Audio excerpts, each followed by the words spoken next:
Welcome to the Virtual Memories Show. I'm your host, Gil Roth, and you're listening to a weekly podcast about books and life. Not necessarily in that order. You can subscribe to the Virtual Memories Show on iTunes, or use our RSS feed with your favorite podcatcher. You can find the RSS feed on our websites, vmspod.com or chimeraobscura.com/VM. We're also on Twitter at VMSPod, on Facebook at facebook.com/virtualmemoriesshow, and on Tumblr at virtualmemoriespodcast.tumblr.com. You can support this podcast and get access to exclusive content with a recurring monthly donation via Patreon. Just visit patreon.com/VMSpod and set up your level of support. Every week you'll get new material from our patron-only blog, and you'll get to listen to my monthly bonus podcast, Fear of a Square Planet, which features extra material from our guests and is only available to supporters of the show. So visit patreon.com/VMSpod and patronize me. Now, this week's guest is Chris Nelson, the president of St. John's College. Chris has been in that role since 1991, which was 2 years before I went to St. John's in the Graduate Institute. And Chris is retiring at the end of the next school year. And, since we never really had a conversation before, I pitched him on doing the show during my visit for the Piraeus seminar earlier this month. This is where I go into St. John's and what it means to me and what it is a little bit.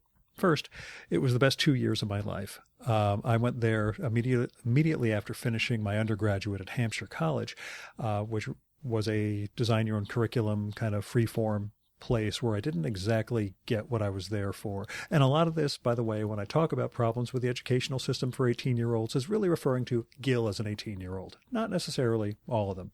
But the summer before my senior year at Hampshire, which is called your fourth year because senior was assigned to the Patriarchy, that summer, which was summer of 91 to 92, no, summer of 92, I guess, I studied ancient Greek down in Annapolis at St. John's College with my brother, who had just finished the Graduate Institute that spring.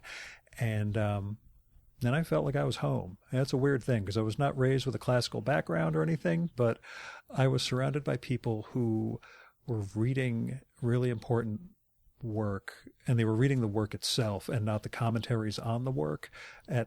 At my undergraduate thing, the whole deal was that you had to explore the deconstructive, modes of this, that, and the other. As I would tell people, there was no Shakespeare class. There was a Shakespeare's treatment of women class. So I had to go off campus to study Shakespeare and other literary subjects. At St. John's, there was none of that. People were reading the books themselves. And I really enjoyed that brief experience I got over about 6 weeks. Plus, I played a shit ton of basketball while I was down there. And it was like a second religion, first religion for me, really. So anyway, I got back to Hampshire, put in my application to go to St. John's for graduate school, and got accepted, finished at my fourth year and headed down. Like I said, best 2 years of my life. It's where I learned how to learn. It's really what I got out of that place. Plus, social life, fun, basketball, etc. But I learned how to read and how to think in some ways. Now, St. John's is a really weird college because it is focused on those great books themselves, as it's known as the Great Books program. But it's focused on this curriculum. You have some optional books you can work on during your undergraduate time there, but really everybody reads the same books and they all discuss them in seminars, which all begin with an opening question given by one of the tutors. There's no professors, there's tutors. I've interviewed a couple of tutors in the past for the show, Tom May, David Townsend, Peter Kalkavich, and the great Eva Brann. So yeah, it's a different sort of school. I think it's exploration of the liberal arts and its attempt at imparting them on the youth of today, I think, is absolutely critical. Chris has done a lot of advocacy in that area as president of St. John's, and we talked a bit about that and what it means in this country to consider students to be units or commodities or something, like they're chits in some big fight we have going on with China to see who can graduate more STEM personnel or something. St. John's doesn't really subscribe to that, but people who come out of that program come out with a lot. So Other things you need to know before we get to the conversation. There are 2 campuses, one in Annapolis, the other one is in Santa Fe, New Mexico. I've never been to Santa Fe. I've heard it's wonderful, and I want to head out there. My wife is imploring me to do that, and to take her, of course. About Chris, he is the only person I have met, including a number of St. John's tutors, who seems to know my favorite Life by Plutarch, which is Timoleon. I had, in fact, just asked one of my other favorite tutors about it that weekend. He didn't know it, and I mentioned it to Chris, and not only did he know the Life itself, he knew some of the ancillary stuff that Plutarch wrote in the introduction to that one, which is why I love St. John's. Other big issues. His sleeves. Well, being one of the few really professional people I've ever interviewed, Chris actually wore a nice dress shirt, and as such, his sleeves are a little scratchy. You can hear that on the microphone as he moves his arms while he's sitting at the desk. The other big issue that is inside baseball at St. John's, but is very big, is a big vote on the polity and structure of the college that was going on. It was just voted on last week by the board. There's a lot of controversy around it. Chris and I do not discuss it on microphone, in case you're listening to this one hoping to get some idea about where he stood on this big vote. It is not part of this conversation at all. We didn't think it was really appropriate, given the board's responsibility in voting on this stuff, for him to comment publicly on it. We had a nice conversation afterwards that I really enjoyed about the direction of the college as it relates to this board vote. But anyway, if that's what you're here for, if you're looking for some sort of controversy, you're not going to find it in this episode. You will find a really good conversation about books, about how Chris got to St. John's, both as an undergrad and then as president, and what the school means. It really is, like I said, a special place. Now, here's Chris Nelson's bio from the St. John's website. Christopher B. Nelson has been president of St. John's College in Annapolis, Maryland since June 1991. He is an alumnus of St. John's, B.A. 1970, and a graduate of the University of Utah College of Law, J.D. 1973, where he founded and directed the university's Student Legal Services program. He practiced law in Chicago for 18 years and was chairman of his law firm when he left the practice to take his current position at St. John's College. Chris Nelson is a national spokesman for the liberal arts, participating actively in the national conversation about higher education. Frequently a panelist and speaker on state, regional, and national programs, he has addressed issues of institutional autonomy in the face of government regulatory intrusion and changes proposed in the accrediting system. His current focus is making clear the value of liberal education and providing excellent grounding for career and professional development and, most importantly, for an open-minded pursuit of lifelong learning. And now, the Virtual Memories conversation with Christopher Nelson.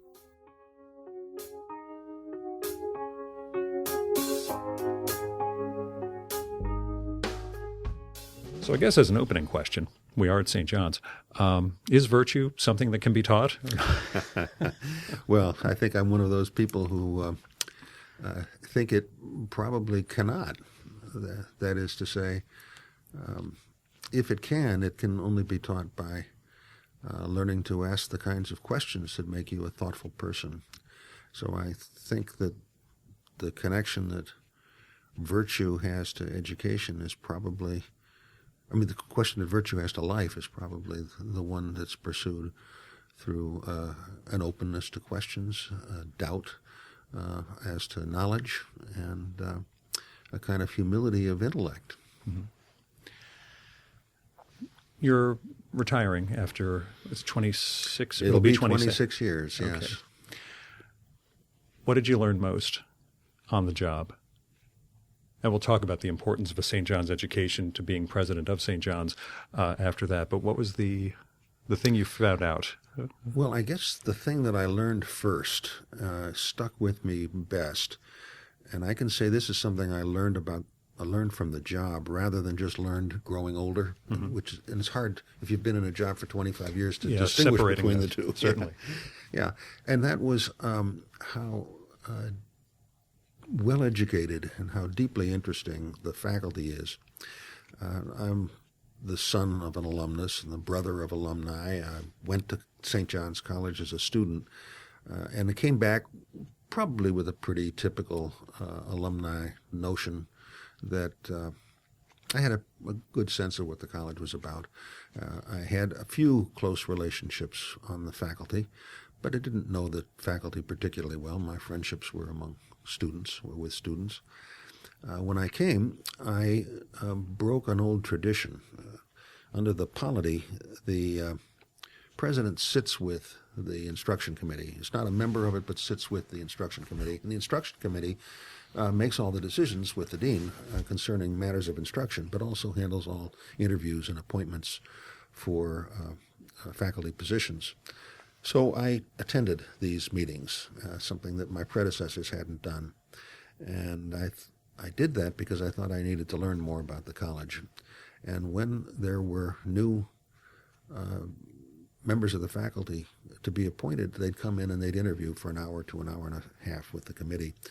And they'd start off by answering a question, what are you writing your dissertation on, or what are you doing, and what's interesting in your life, and tell us something about something that's academically challenging. And the person would say, well, you don't really want me to go into that because of this and this and that, and I'm doing a study of a discrete thing on a vein on a leaf of a branch of a kind of study. And no, go ahead, they'd say. And he or she would start, and then lo and behold, there'd be at least 4 or 5 people in this room of 8 of us who would have read all of the material that this guy had just done his work on. And I was just simply stunned by the depth of reading. And of course, what they were doing then was asking a question that was more fundamental and deeper than the one that the interviewee had been examining.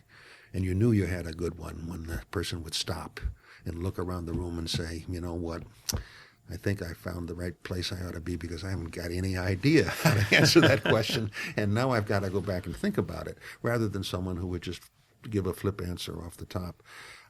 This happened to me over and over again as I discovered how intellectually interesting the faculty was, and very diverse.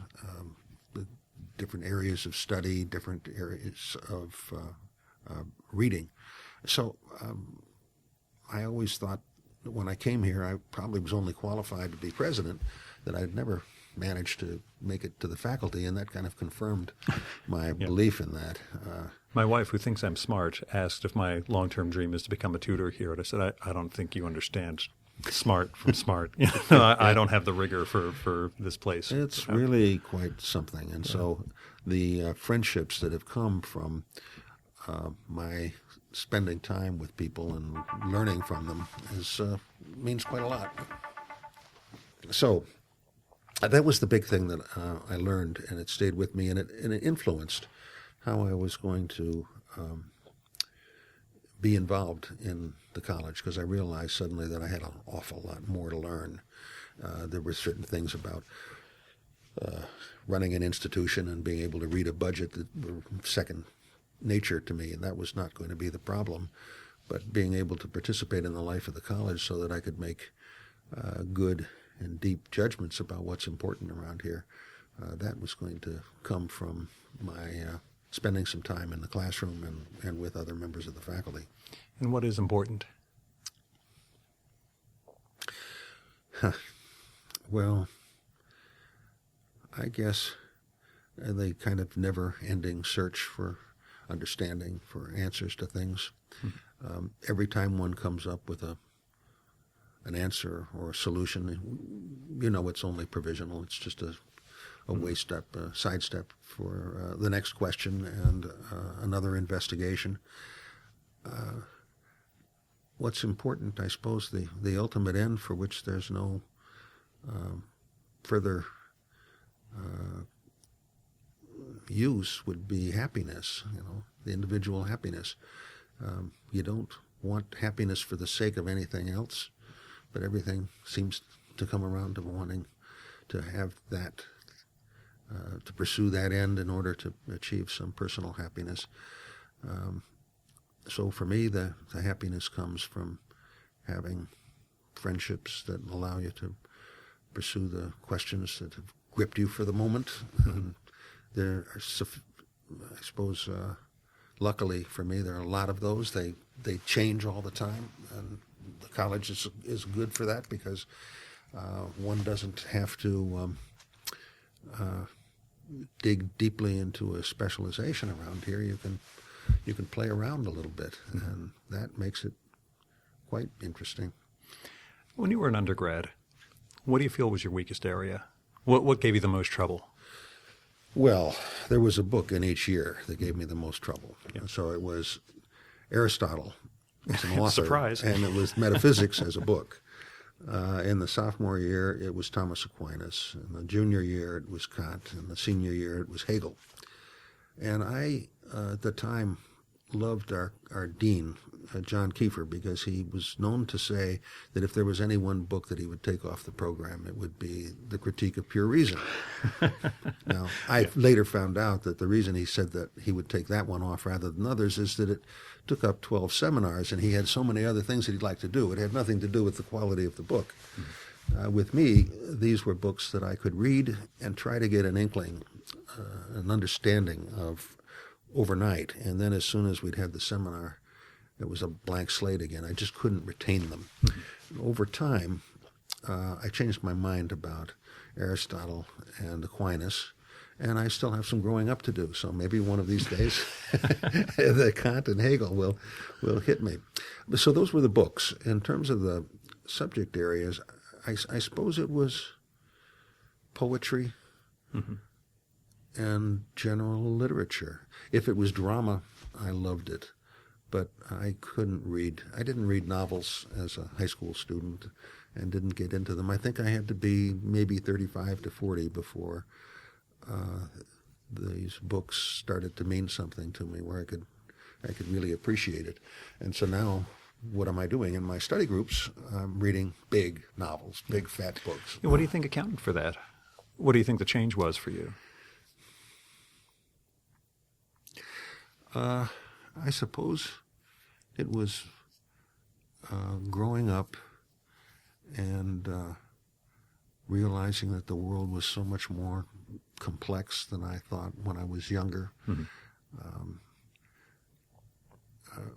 I often think that philosophy is for the young, and that in a certain sense mathematics is something that one can master more easily when you're younger, and it's harder to grip when you get older.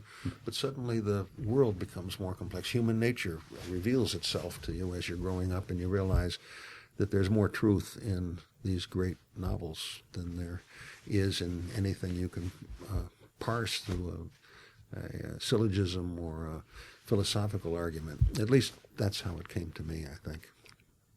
And you're always learning. Actually, what brought you here as a student? I mean, you mentioned the family connection as an alum, but do you remember making that decision? Or was it sort of obviously you go to St. John's? No, my father rarely talked about it. He was on the board during most of my childhood. I think he joined the board in 1955, so I was 7 or 8. But I didn't hear a lot about it because he's a very quiet man. My mother used to say that my father was the smartest man she ever met, and it certainly wasn't because of his genes. She didn't think it was in the family. So I heard about a little more from her, but it was very clearly the books that I read. I used to go through my father's library or my parents' library, which is like every St. John's alumnus, is a big, big, fat library filled with books that you wonder about, and books are written in different languages. And I get these Greek texts that didn't even have a translation on the opposing pages, and I'd want to see what's in those things. And he had the complete works of Plato in an old edition, leather-bound edition in Greek only, and I thought this was pretty exciting without reading it.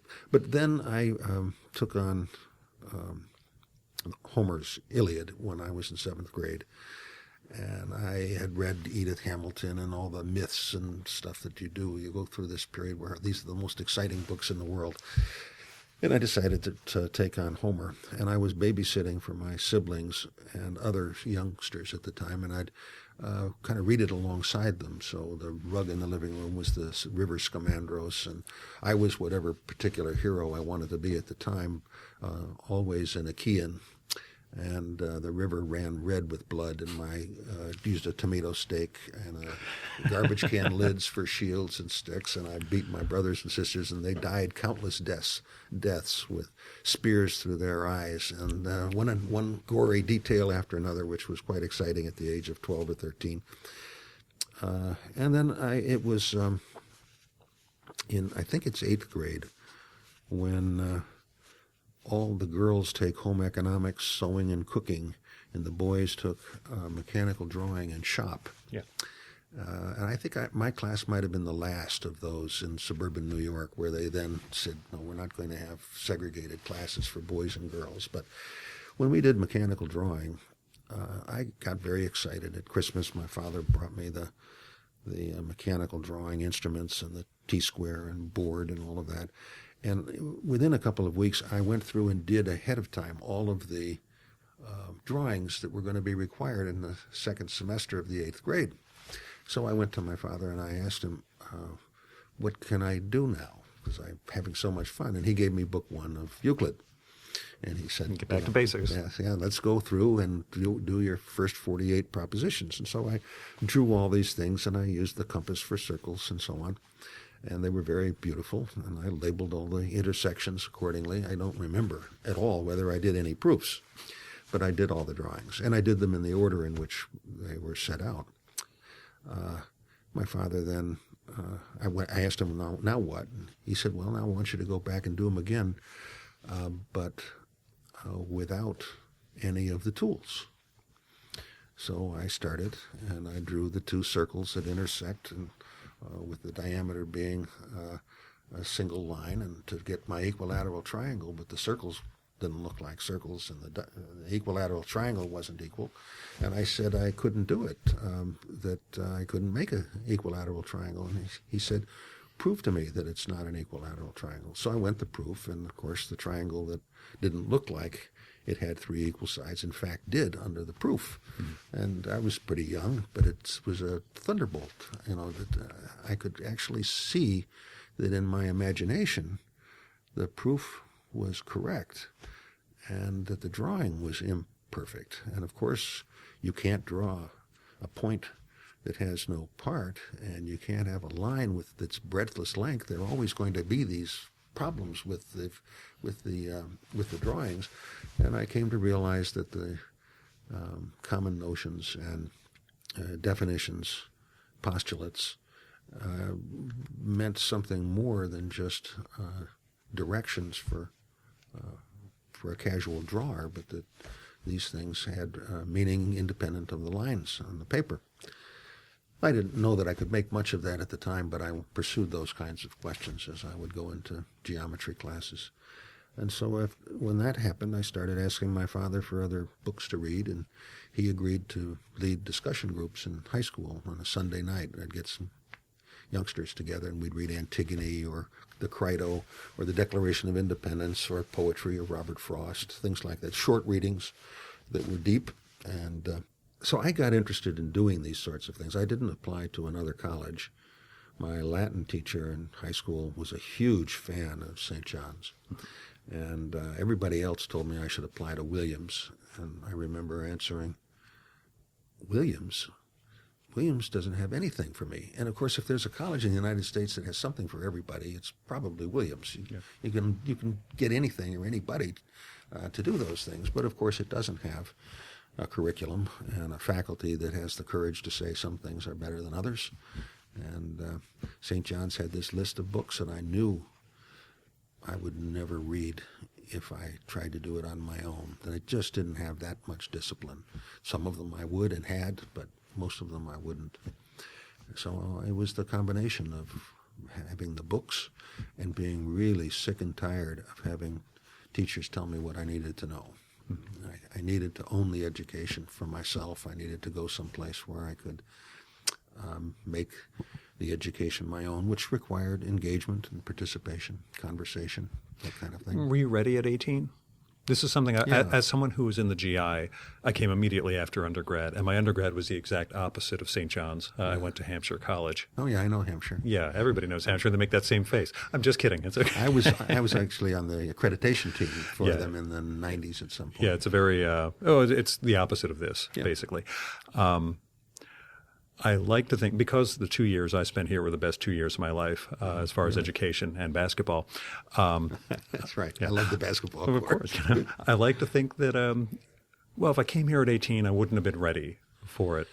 No, I was ready. Yeah. I was not only ready, I couldn't wait. Yeah. And that's true of, a lot of the students that come. You have your first class and it's ready, set, go. Mm-hmm. They were just anxious to go. I was ready, and as much as any 18-year-old can be ready. Yeah. There was an awful lot to learn, and I don't think I realized how ignorant I was probably until I was in my 40s or 50s. But still, I was excited about doing it. I never missed a class in 4 years. And I think I was always prepared, which is to say I did the assignment and did my best to understand it. I just didn't want to waste a day. And what brought you back here as president? Well, I was elected to the board of Visitors and Governors by the alumni in 1986. And at the same time, the college was looking for, the first time they were looking for two presidents rather than one. So Ed DeLatre had been president from 81 to 86, or 80 to 86. And there was a tutor in Santa Fe, Don Cook, whom I loved dearly, who nominated me for the presidency just at the same time the Alumni Association was electing me to the board. I had done legal work for the college, pro bono kinds of things, helping with some discrimination cases that the college was having in Santa Fe, and with age discrimination issues in connection with their compensation plans. So I was advising them on these things, and it gave me an excuse to come back to the college. So I was nominated. The board search committee didn't even return a letter on my application, you could say, or the nomination. I was pretty young, but I gave it some thought from that time. And then on the board, I discovered that the college was slipping into some financial difficulty. It had always been in some financial difficulty, but it was slipping into some worse. And I found I knew the finances a little better than the treasurer on the campus. And I was working on a couple of projects to help the finance committee of the board and to try to increase tutor salaries, which were then the lowest in the United States for any national liberal arts college. The starting salary for a new tutor in 1991 was just over $19,000. And I, with my father, who was then the chairman of the finance committee of the board, and I, as chairman of the compensation committee, found a way to build in a 27% increase in compensation for the faculty and to equalize the faculty between the two campuses. The differential between Annapolis and Santa Fe and salaries had grown to about 10%, and we thought we should bring that down. So between working on the compensation issue, the labor management relations issues. I was a labor management attorney before, so this kind of came naturally to help with some discrimination cases. And the last thing was the California property. When I was on the board, there was a big dispute over whether we should build a third campus in Monterey, California. And the board vote on that was very close. We had 5 votes on how to use it, whether we should open it in 22 to 21, 24 to 19, these kinds of votes. And we finally decided not to build a campus, but to save it for its highest and best use, whatever that might be, and to continue to work on that property, whether it was a sale or lease or some other use of the property. And in that battle, the big concern I had is asking the question whether this was a $5 million asset or a $100 million liability, because building a campus without an endowment was a big concern, and I was very much afraid that the Santa Fe campus couldn't survive the building of a California campus. Sure, that is it would draw everyone. Would draw Yeah. people to the West, and especially keep the Californians at home, and California was the largest sending state for Santa Fe. freshmen for Santa Fe campus. So that involvement kind of propelled me forward in some way, and so I was nominated by several members of the faculty and the board for the position. And it all happened in a very strange way. In 1990, the president in Annapolis had a brain tumor and really had an awful year, very difficult, painful year, but couldn't perform much. It was from 1989 to 1990, and finally decided as we were about to enter into a capital campaign that he should step aside and recover. The search committee went out and found a candidate that the board then rejected. And that was a kind of a surprise to people. And so the board chairman announced, well, I guess we're going to have to disband the search committee, reform it, start all over again. So I'll get the executive committee together and we'll see what we're going to do for an interim arrangement, because Mr. Dial really couldn't serve another year due to his illness. Wonderful man, Bill Dial. Awful thing that happened to him. So somebody on the board said, well, why don't you just ask us who we would like to see? Maybe we can get this resolved. And so he passed around pieces of paper, and everybody started writing down who they'd like to see as president. And a lot of people were writing things down. And so the chairman collected it all, and the same person says, so why don't you read it out? Tell us what it says. Let's see what's going on. And it turned out there were lots of names. Hegel, Kant. Yeah, right. And it turned out that the top two names were mine and my father's, and then there were two other people that had more than 2 votes and or mentions. And I had around 14, and he was around 7 or 8 or 9, something like that. There were a couple of people with 4. And I hadn't even thought about it again since 1986. But the board chair at the time had wanted to build the California property, and I had been one of the opponents of that project. So it was going to be very easy to see I wasn't going to be the interim president, and indeed one of the other people with multiple votes was asked and took it on. Don McIver did a nice job. He's still involved and engaged at the college in some ways. And the search went on, and I got a call in mid-year to ask whether I'd like to be a final candidate. I would need to be interviewed, but if I wanted to, I would be one of 3 or 4 finalists. And so I came and I interviewed, and they did ask me to serve, and I came to the campuses. And frankly, I didn't expect that my interviews went particularly well. I kind of thought I'd not pass the test. My law partners back home gave me the best compliment that they'd given me in my 18 years of practice. They said, Chris, we want to wish you well and hope you come in second. But in any event, I did get the offer while I was reading. I got the offer in my 20th year away from the college while I was reading the Odyssey.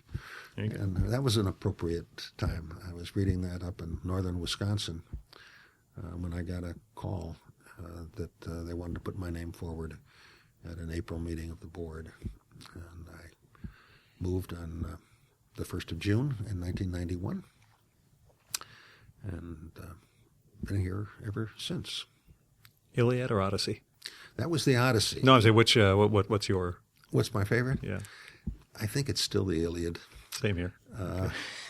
But I have to say that I grew to like the Odyssey more, just as I grew to like more complex novels the longer I got.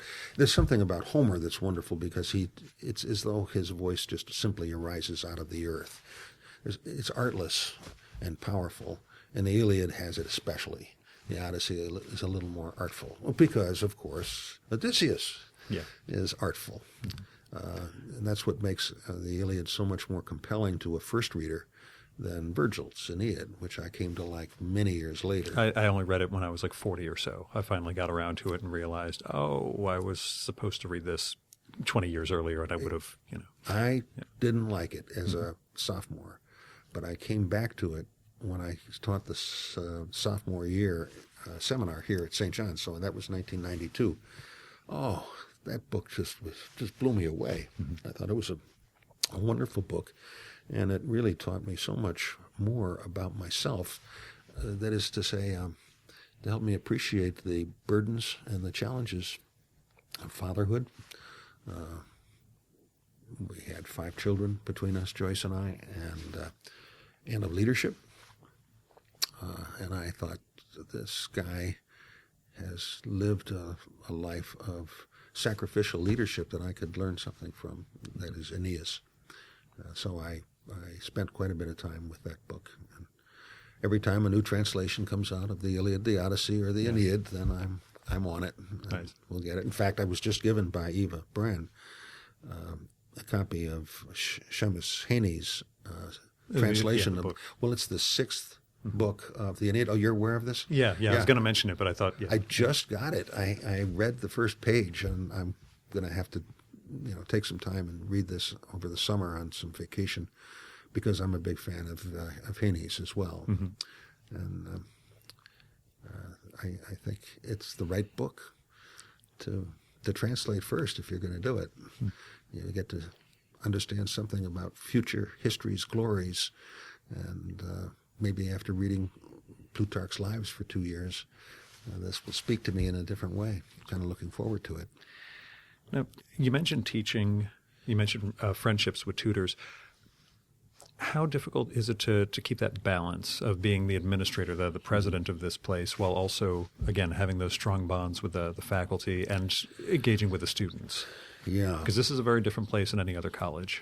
Well, and first of all, when you're the president, you have to be very careful. The friendships, you have to separate it from the office completely, and that's not easy to do. So in a certain sense, there's always a distance that you can't close. But when I interviewed here, I was asked by the instruction committee about my intellectual life. And I said, well, I'm a practicing lawyer, so I don't have much time for that. What I would hope you'd do is let me teach. So I guess maybe what I'm asking is, if you appoint me as a president, will you allow me into the classroom? And they kind of looked at each other across the table and thought this was now going to be a very challenging interview. And so I thought from the beginning that in order to keep an active intellectual life, I needed to be in the classroom. I needed to be reading the books, or I would sound like what I imagined every other college president would sound like after they've been in office for a year or two. You say the same things enough times, and then you can't think of anything new to say because you're not reading anything new. You're not having new conversations. You're an administrator, and it's not really interesting talking to the public about how you balanced the budget last year and how you're going to close the deficit next year. So I started out doing the junior seminar with my current dean. Pamela Kraus was a fairly new tutor at the time. She'd been here for 6 or 7 years, and she was an expert in 17th, 18th, 19th century philosophy. So Kant, if that was my weakness, that was strength for her, and we taught together the junior seminar. And then I did the sophomore seminar the second year, and I thought I was doing pretty well, that I would only miss 6 or 7 seminars out of 62, but 6 or 7 seminars a year it's not fair to the students. Right. And I could see that, and I thought it was also taking a lot of time. And I thought maybe I could do work in the Graduate Institute, where I could do a seminar on a Monday or a preceptorial on a Thursday and still make all the classes, because I could arrange a travel schedule around that, which is what I did then for many years. I would do a preceptorial or a seminar. So I did a preceptorial on on the Plato's Republic, and Genesis and Job, on Virgil's Aeneid twice, on Homer's Iliad. After I had done a preceptorial for the junior year on Japanese short fiction, because I wanted to understand the idea of Japanese morality, something that I couldn't figure out with all of my Japanese clients in my law firm. I thought, What did you learn? this was the most fascinating thing. That was my first year coming to the college, so leaving the law practice, I went to a few people that my father knew or that I knew through the law practice, and one of my partner's husband was the head of the Japanese language section in the University of Chicago. And there was a Japanese professor who was the chairman of the philosophy department at University of New Hampshire. So I called them both up, and I asked them, if I want to understand this, what books should I be reading? And they said, well, Japanese philosophy starts with Kant. And there it went, Okay. right down the toilet again. They all had it in for you. Yeah, they had it from. I said, how can this be? And they said, the only way you can learn about Japanese morality before Western philosophy, modern Western philosophy came into being was to read their literature and their poetry, and something will come out of it. But you won't find a philosophical system, and you probably won't find an idea of the good or the bad. Japan may be the only culture in the world where that doesn't exist. And these were Japanese people talking to me. Yeah. It's not a stereotype or racist way of portraying it. So I went and talked to a lot of people about what books I might read, and I reached back to finding a number of poems, short stories, haikus, that sort of thing. And in the end read Ruth Benedict's Chrysanthemum and the Sword, which is an anthropological text, probably not really appropriate for the way we would study these things at St. John's. But the faculty or the instruction committee was very kind to me. We don't do courses at St. John's. We read books, and I was giving a kind of course, or I was trying to develop a curriculum. A mini curriculum. Yeah, that would help me think about a problem rather than to read a book. I don't think I ever did that again, but I did it in my first year, and I thought it was fascinating. I don't know how much I learned of it, but the literature is beautiful, and it's beautiful in translation. So I can only imagine that in the original, it's quite extraordinary. But I had a lot of students who wanted to continue doing it, and I have done in subsequent study groups. I've read some Japanese fiction. Was there anything that would have benefited had you gone back to the law? Or were you still practicing a little bit with the firm at the time? No, I wasn't you're practicing firmly with here. them. Okay. But yeah, anything you would have said, man, I wish I knew this back in the 80s when... I don't think it affected how I would have handled any of the cases, but it gave me an understanding that there is a kind of a communal sense of how one builds a sense of responsibility, a decision-making process, so that it wasn't built on philosophical standards or anything. It had something to do with the group dynamic. Yeah. So understanding that group dynamic was helpful. Well, that's pretty much the way I had worked the problem before, but it was more out of instinct, not out of any kind of understanding of a culture. And I'm sure that whatever understanding I got through these books would be pretty simple. I never did spend time in Japan, so I would hate to assume that I understood it very well. But I did have a much greater appreciation for the group dynamic than I did when I was practicing law. Mm-hmm. Now, besides the books that you taught here, what are your touchstones? What are the books that you do go back to periodically, not necessarily for the curriculum?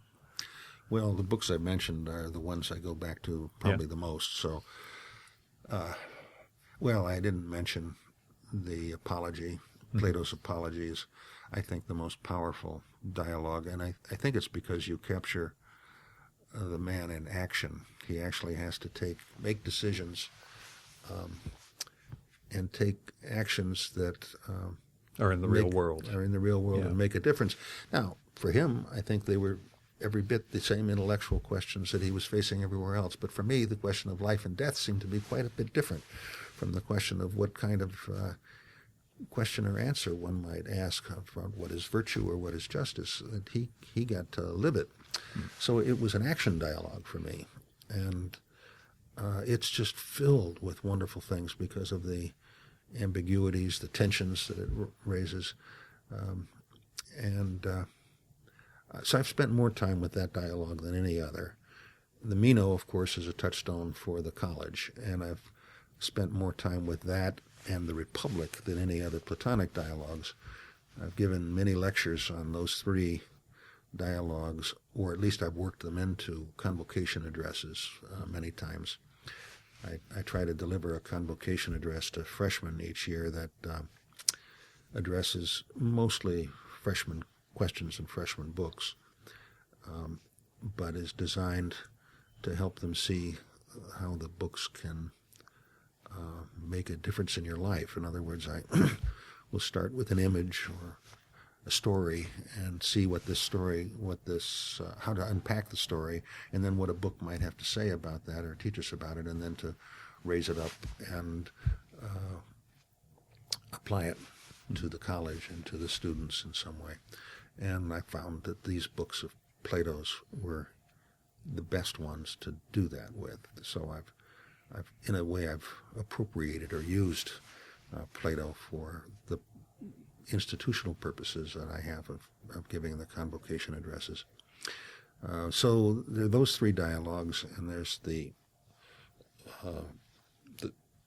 Virgil and Homer, the Greek plays, the dramas. I think the Oresteia meant a lot to me because of the question of the origin of law. And as a lawyer, I gave a lot of thought to it, but I think that it's a fascinating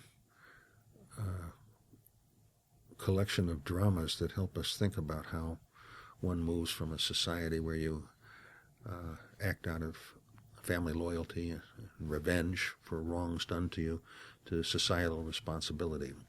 And it's fascinating play in the Eumenides. And then many of the dramas of Sophocles, I think, have been important to me. Oedipus and Antigone, but maybe more Philoctetes and Ajax. I think about those as the books I would read with returned veterans, for example. Things that you can only imagine if you haven't served, that people in war are torn about. And I think Sophocles spoke about those better than anyone else. So in other words, a lot of these are the ancients. Yeah. Nothing wrong with that. Yeah. So, and the Bible has many books that I read frequently. I mentioned the two in Genesis and Job. Matthew as well, because of the parables, the more interesting ones. But I go back to many of the books we read on the programs, partly because I am teaching them, yeah. But I find that I like doing them with adult seminars as well. And I've been doing adult seminars through an executive seminar program for all 25 years. I started a program in that back in 1991. And then, in terms of modern authors, well, more modern, I kind of rediscovered Tolstoy only a few years ago. I thought he's terrific. I would go back to War and Peace and Anna Karenina. I'd welcome going back to them anytime. I discovered Middlemarch in 1992 when I was teaching at the college, 91, 92. And I have reread that now 4 times. I think it's a beautiful book. I'm going to be doing that in the study group next year. My brother's big question, who's also a GI alum, Middlemarch or Bleak House? Middlemarch. Okay. Now, it's true that I should go back to Dickens. My wife, Joyce, who reads about 3 times as many books as I do, has just been rereading all of Dickens, and Bleak House is not her favorite. I think Little Dorrit is. Yeah. But she made me want to go back. Frankly, Jane Austen, I reread these all the time, and my favorite of the Jane Austen novels has changed among 5 of the 6th. Mm-hmm. And for the life of me, just this moment, I've dropped the 6th. But Emma, right now, Pride, etc. Yeah, this one is it's Persuasion now. Mm-hmm. And I don't know if it's because the protagonist is the oldest of the women, all of 27 years old. But I think it's the most mature of the books, and I think she's a gorgeous writer. There isn't an imperfect sentence in the Jane Austen books. So I think that she may be the greater writer, but the greatest single achievement remains Middlemarch. Well, Middlemarch has the complexity of all of family life, marital life, of courtship, of aging, of death, of disintegration, of moral corruption, of business life. It's filled with all the things that go on in a village and in a town. And it has a hyper-intelligent guy who can't bring himself to start his great work, which makes me feel really, really, good about not being alone in the world. So. He may be the only figure in that book who's a bit of a caricature, yeah. Casaubon. But the key to all mythology. That's I'm going to start that someday. You'll see. You got it. That's right. But Dorothea Brooke, is my idea of a great heroine, and so occasionally I talk about this book and this character with our students because most young people are really disappointed in her because she gives up the big dream to pursue a life where she does countless good deeds that help all the people around her, and it's a lovely image. But 18 again is very different than 36, for example. Yeah, that's no, that's true. That's exactly right. How important, without commenting one way or another on succession, how important is a St. John's education to the role of being president of St. John's? I know that's only your experience, so I don't know how you speak outside of it, but do you think it's doable without really being part of the program, having been part of the program? Well, I'm the first one in 320 years who's an alumnus of the college. Oh, wow. So it's certainly doable, and we've had successful presidents. Mm-hmm. There are also very well-read presidents out there. That is to say, there are people who haven't gone through St. John's who've read well these books and who care about this kind of curriculum. They just haven't experienced it. So I don't know the answer to that. I think that it's also the case that many St. Johnnies think that they understand the program well and would be as surprised as I was as I came to know the place better, how much more complex it is.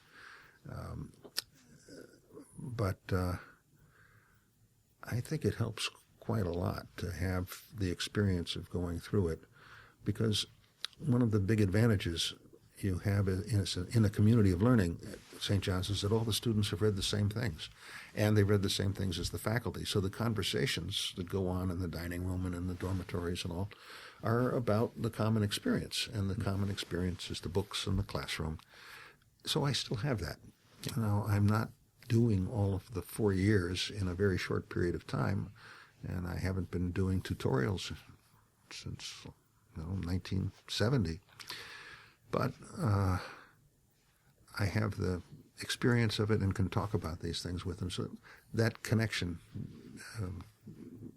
closes a lot of gaps and makes a conversation possible with young students who get excited about a book and they wonder, who can I talk to about it? Well, they can talk to any member of the faculty, and they can even talk to the president, which is nice.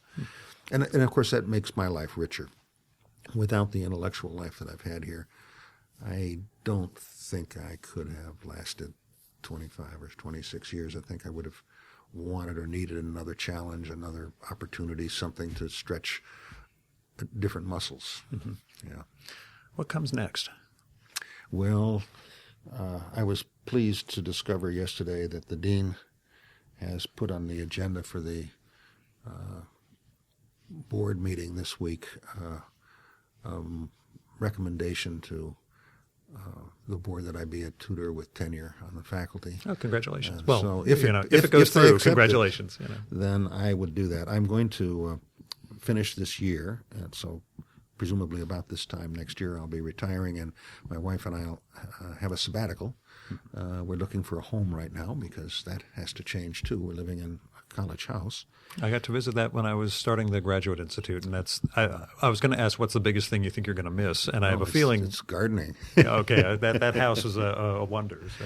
Yeah, well, we've built an art collection there and done a lot of work on the garden. That's been our parallel play over these 25 years. Remind me, what year were you? 93 to 95. Oh, okay, so You were just we within the just first year or starting. two. Yeah, we're just starting. Well, we should have you pop over now. I mean, it's an entirely different place right now. I'd like to show it to you, actually. Great. So we'll spend some time, and I want to make sure that I give the incoming president some room. I don't think it's going to be difficult for me to move out of the role, but at the same time, I don't want to be in anybody's way. And assuming we can do that successfully, my wife needs to be close to medical centers, medical treatment, so we're probably going to be in the area.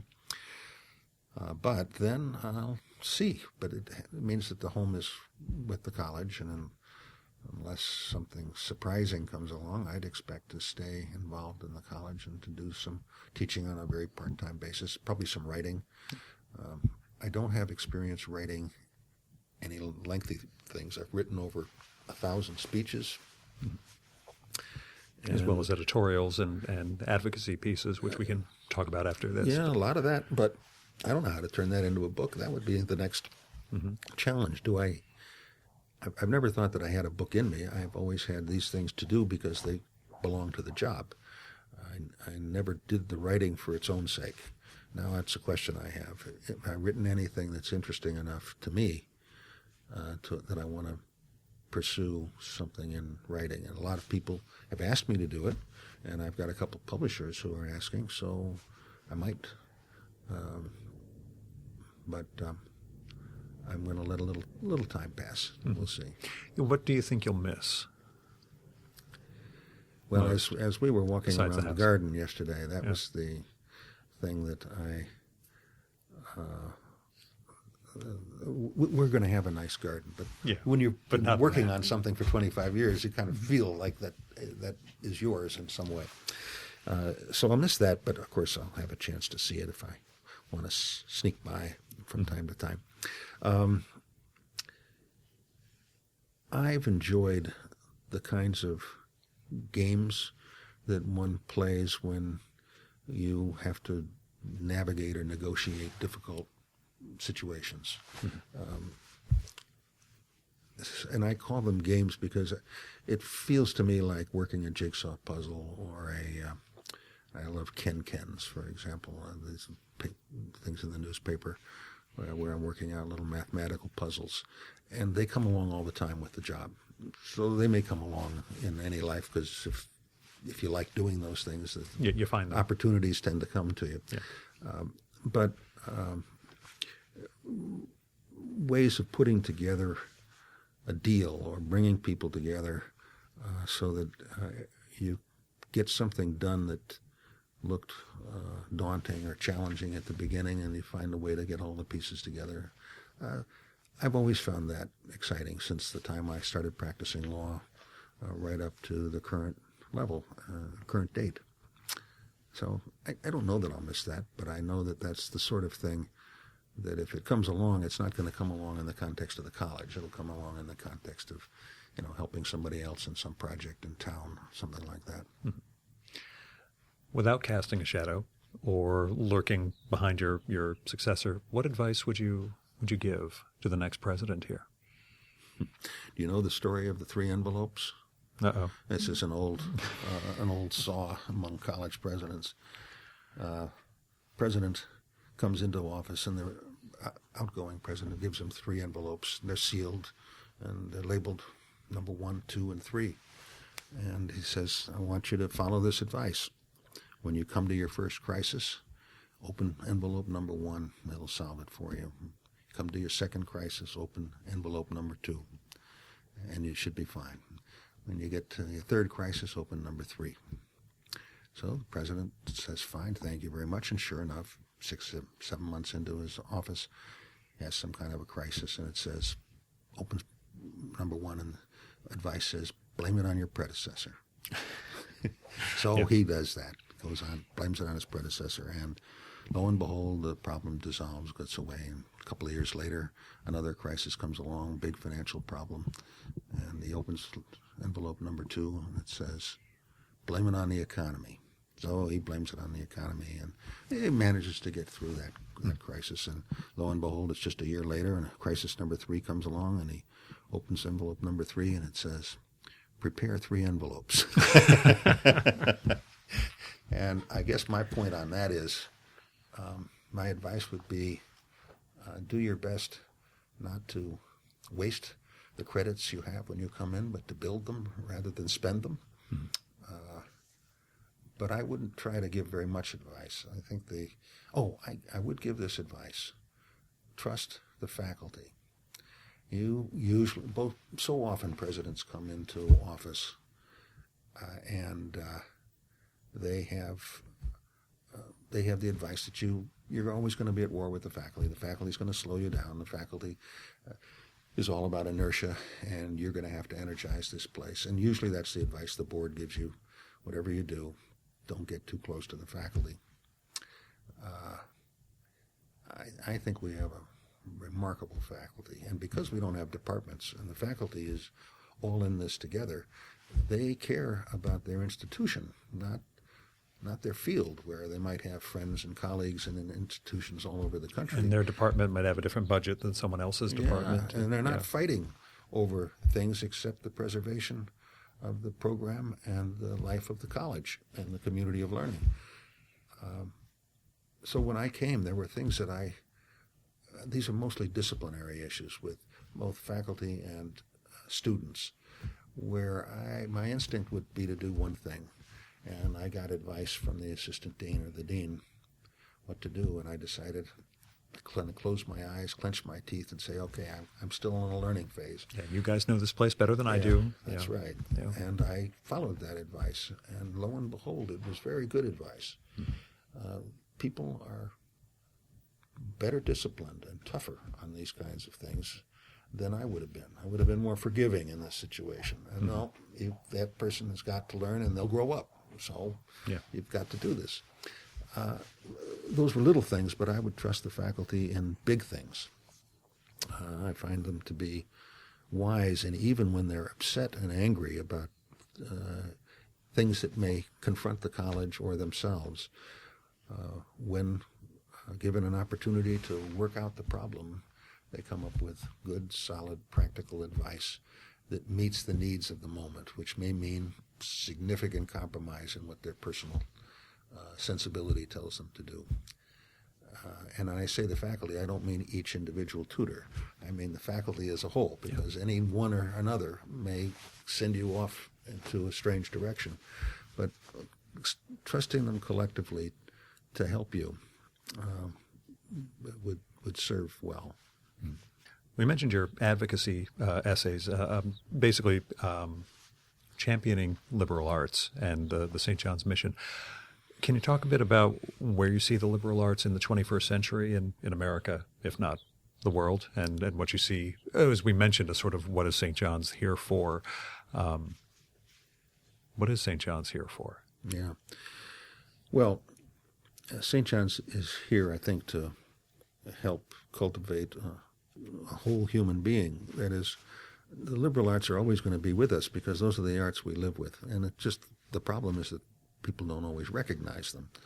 Robert Maynard Hutchins used to say that you can't avoid the liberal arts. We're all liberal artists. The only question you have in life is to decide whether you're going to be a good liberal artist or a bad one, because liberal arts have something to do with the arts of living. So you need to have the arts of communication, the arts of measuring, the arts of understanding the world around you, arts of understanding the world within you. So they're always going to be relevant as long as we maintain our human characteristics. I suppose if we become robots, we'd be studying robotics instead of humanities. But so I don't have any doubt about it, the future of them. The question is whether I have much doubt about, the political environment in which we're working. And these things, the liberal arts have always been under challenge. But they've also rarely been understood. And today, they're not understood in this particular respect. Many people think the liberal arts are the humanities, and they think they're therefore the soft arts. Well, we know that the liberal arts are all of the arts and sciences, and so they include mathematics and physics and biology and chemistry, as well as philosophy and theology and history and literature, music and mathematics and so on. So that it's very important to try to continue to educate the public to understand that these are the whole of the arts that are needed to be human. And you don't want to denigrate the one in favor of another because you need them all. So one of the challenges is that one. People think engineering, technology, math, science will answer everything, and they'll do a lot, but they won't help you solve the other half of the problems that you face in any life. They also seem to be STEM, the whole STEM initiative, does seem to come off as a different idea of what students are or what they're there for. It seems as though we're somehow meant to be a national mission competing with other countries as opposed to individuals. Sure, we become instrumentalities of a national effort to lead the world's global economy, something like that, and to feed that thing. It's as though we're just animals at the trough somehow. I find that very disturbing.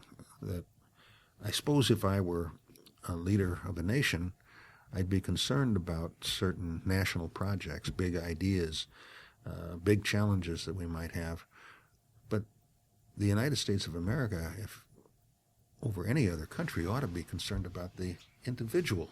That's what we say when we're talking about life, liberty, and the pursuit of happiness. We're talking about the care and concern we have for each individual in this country. And I'd want to make that point, and that you don't do that by simply saying we need to be the top competitor in the world in something that's going to make a lot of money or build a big thing. So the commodification of higher education, like the monetization of every good in life, is deeply disturbing, and it's certainly something that's always been in America. I mean, you read de Tocqueville and you see that it's part of the American spirit to do that. But if that's all it was, then we would never have built all these liberal arts colleges, and we wouldn't have the innovation we have in the world today. It has something to do with that individual, I guess, the individualism of the American, which is quite different and brings about a spirit of know-how, of wanting to get to know something oneself, to engage in one's interests and in one's education. And so I'd want to harness that part of the American experience more, because I think it would bring us back to what liberal education is all about. When you harness the spirit of the individual and their energy to do something that they want to do that's going to make them happy, you find that it has all sorts of secondary goods. One of them happens to be making a life that can support you and your family. Another one is to support the nation. But we don't live in order to be citizens of the United States, and we don't live in order to make money, in order to work. We work in order to live a good life. And that's the message that is being tamped down a lot out there. And I suppose it's because it's for good reasons. People don't have enough. And so when you can't have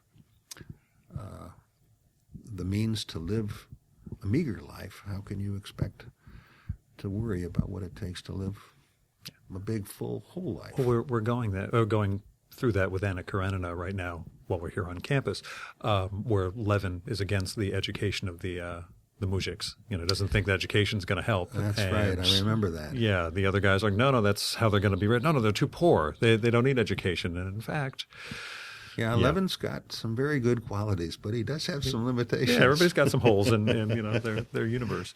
What would you drop from the curriculum? And what would you add to the curriculum? Apart from Kant's critique of reason. What would you add, and then what would you drop to make room for it? Yeah, well, I've always been a huge fan of Martin Luther King's letter from a Birmingham jail. We read that a lot during February of every year, and we have special celebrations at the college for Martin Luther King's birthday. And so it's found its way in, but it deserves a place on the curriculum. I don't know what I would take off. I think I would have said William James until I read William James again last year, and I thought, oh, he's a lot better than I gave him credit for when I was a student. And the only reason I'd say Kant is that I just find him so difficult. Yeah. But I think it's the very difficulty that draws an awful lot of the students to them. They want to conquer Everest, and so let's go for it. I haven't given too much thought about that. I participated on the instruction committee in making some of the decisions about the changes we've made over the last 20 years, one of which was Middlemarch. Now, I didn't have anything to say about Middlemarch because I hadn't read it, but I was glad it happened just in my early years here. I had a few tutors a few years ago who both said they were disappointed about adding Heidegger and dropping Flannery O'Connor. That was big, but that was big. Yeah. So you can read Flannery O'Connor in your language tutorial. But yeah, I miss Flannery O'Connor on the seminar list. Also, Virginia Woolf. To the Lighthouse is read in many of the senior language tutorials, so we get a chance to read it very slowly. Mm-hmm. It's a beautiful book. But I think that there's room for her on the program. I think I'd probably add more novels simply because I've grown into these things over the years and I've read a little bit less of the philosophical texts in the last 20 years. Do you see a Romana Clough novel about your life at St. John's? I know you're talking about writing nonfiction or writing essays, but has it struck you to write fiction? Oh, yeah. And if you did, would you write The Lucky Jim of St. John's? I've always had this thing pulling at the back of my head to write a Western. You must get along with Eva Brand very, very well. Oh, yeah, we agree on many of our favorite movies. In fact, I've got a big movie collection, and so she comes over for meat and potatoes, and we watch High Noon or Shane or Liberty Valance or some of these kind of classic Westerns. But I've thought that it would be fun to write a good Western. I used to read, I think I've read all of Louis L'Amour's books and short stories, but many, many other Western authors. And so there's something about that. I suppose that came from the childhood love of reading, which was born of the Hardy Boys and Tom Swift Jr. before I got to the Iliad. And it all went downhill. Yeah, I guess so. I'd love to be able to think I had enough in me to write a good novel, but at this point I think I would stick with something that would probably sound more formulaic, which is what I think most Westerns are. I'd have fun with that. But I may also have something to do with the desire to talk about heroic elements and human spirit, and I think I could find them more easily writing a Western just because that's a natural home for them. If I had greater imagination, I could find them anywhere. But I think that's where I would start. Gotcha. Last question. What did they end up doing with the California property? Well, the California property was left in the charge of the president of the Santa Fe campus for the obvious reason that the Santa Fe president was closer to it. And in 2003, I got to be the president of the Santa Fe campus. We had a president who left, and we went into a search for a new president, and I was asked to be the interim president for Santa Fe. That year, the search went dry, and we had to go for a second search, so it turned out to be an 18-month stint. And I was available. I'm just kidding, but go on. Yeah. So I was doing both campuses and going back and forth, and I decided, this was a chance now for me to do what I thought needed to be done all along. So I went out to California, and I negotiated a deal with developers to sell the property, knowing that the developers were extremely unpopular and that the highway, whatever it was, coalition was going to be fighting this, and that there were environmentalists who didn't want to see this happen. and I had walked the property and taken a good look at it before that time. And I came up with a reasonable price. And so then I took it to the Big Sur Land Trust, and I said, if you can give us this price, I can sell you the property. Mm-hmm. And they said, well, I don't have the money right now, and Schwarzenegger is cutting back our budget for such and such and so. But can you do it over 3 years? And I said, if it's over 3 years, the price is such and such. If it's 1 year, we'll give you a break on it. And we signed a 3-year contract, and they paid the full amount. And the Big Sur Land Trust owns this huge property that is next to a big state park, Toro State Park, used and loved by hikers and horseback riders. And St. John's was about, I think it was about 4.75 million, if I remember, richer. And we put the money into a special initiative in Santa Fe to improve the physical plant, to attract more students. Things were kind of falling apart, and to improve work on student life. So it was a kind of half physical facilities, half admissions, student life projects. I left. Mike Peters came in as president. If you go out to Santa Fe right now, you'd see a glorious physical plant. They've done a lot more than what this modest sum of money could do, but it was the start of that, and I took great pride in it. But it was the end of the California property. So I, in a way, got into it near the beginning and was there see at it the through. end. Yeah. Is the Santa Fe expansion or the Santa Fe improvement the achievement you're proudest of as far as that sort of project goes during your tenure? Well, that's an example of one of those games that I mentioned. Yeah, the little making project. it all snap together. I think the first one was coming here was the acquiring the Hall of Records for the library of the campus. And that involved a negotiation with the governor, the state treasurer, the controller, the Historic Preservation Commission, the chairman of the Hall of Records, city council, county council. I mean, a whole lot of parts to that. And the Historic Annapolis Foundation that actually had the rights of ownership when I arrived, but didn't have the money to renovate it. So we cooked up many deals, and as long as I'm president, I'm still making good on many of those deals that are out there, because I said, as long as I'm here, this is what I'll do. And if I leave earlier, I don't want this to be binding on my predecessors, so you're taking a risk on me and I on this deal. So we acquired it. That was a pretty fun one to do, and it brought a lot of good to the campus. There are probably several things like that, but the California Property Santa Fe Initiative, actually I think the Santa Fe Initiative may be more than the California Property, although they were connected in the end. They were quite separate arrangements. We're among 4 or 5 of them, certainly. We even got a dormitory built here by agreeing to with the donor to have a dog on campus.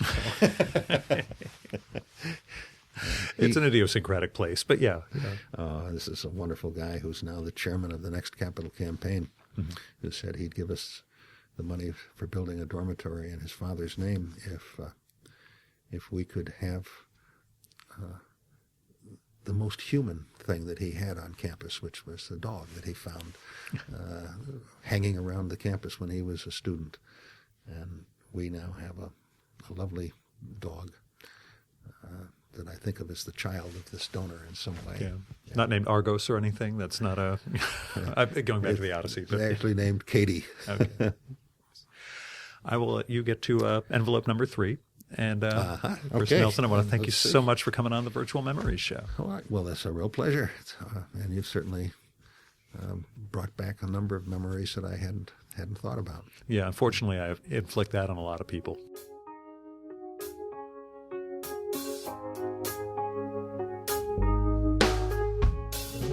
And that was Chris Nelson. He doesn't have a website, but if you go to the St. John's College website, which is www.sjc.edu, so stjohnscollege.edu, and hit the About tab and then the Leadership tab, you'll find a link for the president. And his page has a ton of good material, including his full-length bio. I only read part of it earlier.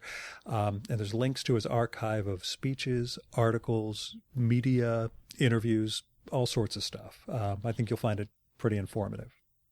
Now, like I said at the top, my 2 years at St. John's College were the most important ones of my life. It's where I learned to learn, and the Graduate Institute's a fantastic experience. I went there immediately out of undergrad, but there were people in their 50s, 60s, 70s who were there. That adds to the experience, I think. And a number of the tutors I've interviewed talk about how much they like teaching in the GI, as we call it, the Graduate Institute, because the students have a different perspective. They've had more life experience than the 18 to 22-year-olds generally in undergrad. It's a good balance for them. Not that it's a preferable one, but it's a change of pace from working with undergraduates to getting people who, well, like me, were knuckleheads straight out of college, and other guys who've lived full lives before coming back to study the great books. Like I said, I still believe I was too immature to handle the undergrad curriculum, but I do wish I'd gone there for the 4-year experience instead of the 2 years of the GI. But I didn't. I went somewhere else. Anyway, St. John's, like I said, most important place in my life. Now, after the main conversation, I asked Chris, so, who are you reading? If you want to hear the answer to that, and it's a doozy, because I also asked him about who he plans on reading once he retires, which is a whole different kettle of worms. Can of worms? Yeah, whatever. Anyway, if you want to hear his answer to that, you've got to become a supporter of the Virtual Memories Show and get access to our monthly podcast, Fear of a Square Planet. You can do that at patreon.com/VMSpod or at paypal.me/VMSpod.